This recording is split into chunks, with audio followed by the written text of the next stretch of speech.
Have you ever tried bubble printing that glows under black light? Pretty amazing, right? I'm so excited. I'm going to show you how to draw a crab first, though. Let's start in the middle, move a little over to the right, and draw a nice big circle for the pupil.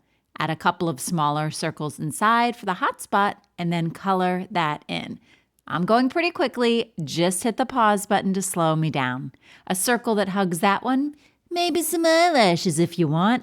And then I need to do a second eye, starting with the pupil. Again, a couple of hot spots. And then color, baby, color. As you can see, I am just repeating the process. Adding another circle that will go around this one. And once again, eyelashes. Pretty sure crabs don't have them, but mine does. Now I'm going to draw a great big arch. It's going to look like a nice big sad mouth. Meh, why you so sad, crab?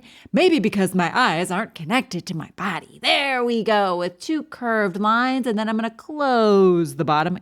Kind of looks like a taco with eyes. Oh, there's a mouth. It's looking a little bit more crab-esque. But what's going to help are those pinchers. A nice big letter U on one side. Maybe bring it in a little bit more, and then a letter V is just the right thing for the pincher. A couple of long lines to connect it to the body, and I'm repeating the process on the other side. A big letter U and a letter V. Two curves down the side. Izzy pizzy, lemon squizzy. Now let's give him his little legs. With an arch like line like a stretched out A. I'll repeat that underneath, but connect it at the end so it comes to a point.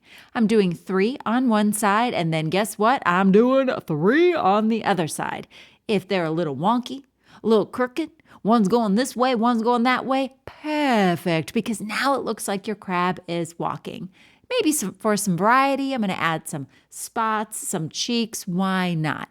Now, because I want my crab to glow in the dark, I'm using what's called Creativity Street's Tempera Sticks Fluorescent. Supplies I'll be using today can be found in the Pagan Glow Store, available on Amazon. Now, I'm going to finish coloring all this in, and then you might want to grab another piece of paper, because now that you are a crab drawing expert, you could actually make a whole family. So grab a new sheet of paper and draw along with me. Let's see, what did we start with again? Yes, the eyes. Now this time I'm drawing on a smaller scale because I want to add more drawings to this piece of paper. So you might want to think about that. Something else you might want to think about is making one eye a little bit bigger than the other eye, or exaggerating the eyes and making them really big and perhaps the body very small. All of those things will contribute to making your drawing original, unique, and fun and interesting to look at. So think about giving each one of these little guys or gals a personality. How can they communicate? How can they have fun with one another? Once you're finished coloring them in, then we're going to be entering the wild world of bubble printing. While I'm drawing and you're drawing with me, let me tell you the bubble printing supplies you'll need. Little bowls of water, about 1/4 inch full, and you'll need dish soap, doesn't matter what kind. I'll be using my fluorescent praying paint. That's what's going to make my bubbles glow under black light. Any kind of paint or even food coloring would work, but only the fluorescent paint is what's going to glow under black light. All right, I'm just, over here getting a little bit crabby, drawing some crabs on my piece of paper, and I hope you're doing the same. Let me zoom forward and fill up this paper so we can get to bubble printing. Ooh, I nearly forgot. I need to color this in. Sometimes when I color things in, I don't want to take the time to color every little tiny thing in. So instead, I'm going to give these crabs a little bit of a party.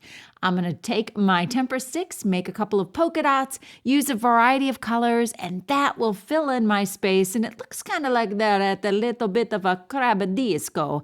Do crabs go to discos? I'm willing to say they do. These guys know how to party. All right, now let's dive into bubble printing. I've got my cups of water, some dish soap. Notice I'm not measuring. I'm just squirting in quite a bit of stuff. And now I'm going to add my paint. Again, if you don't have paint, you can always use food coloring. But if you want those bubbles to glow under black light, it's important that you use a fluorescent kind of paint. Now that I've got my paint, my soap and my water mixed in with a paintbrush, I'm going to use a straw to blow some bubbles into my paint. This can be messy, so you might want to use a cookie sheet and then smash the bubbles with your paper. Check it out. Now, if you do this and you blow the bubbles and you smash the bubbles with your paper, but you can't quite see them, that means you need to add more paint. It's a little bit of an experiment. Add a little bit at a time and then print. If you need more paint, add it, stir it, and give it another go. I like to overlap a couple of different colors. It makes for a really cool effect on your artwork. Check it out. And the more you do it, the darker the colors will be. Also, here's something cool I noticed. If the bubbles don't pop them. Let them pop on their own because the color will become much more saturated or darker. Again, experiment, take it outside. It's really good to do this outside or do it on a cookie sheet. Check it out. It glows so cool under black light if you use that fluorescent paint. One more time, I'm using Praying Fluorescent Paint. Thanks for joining me, guys.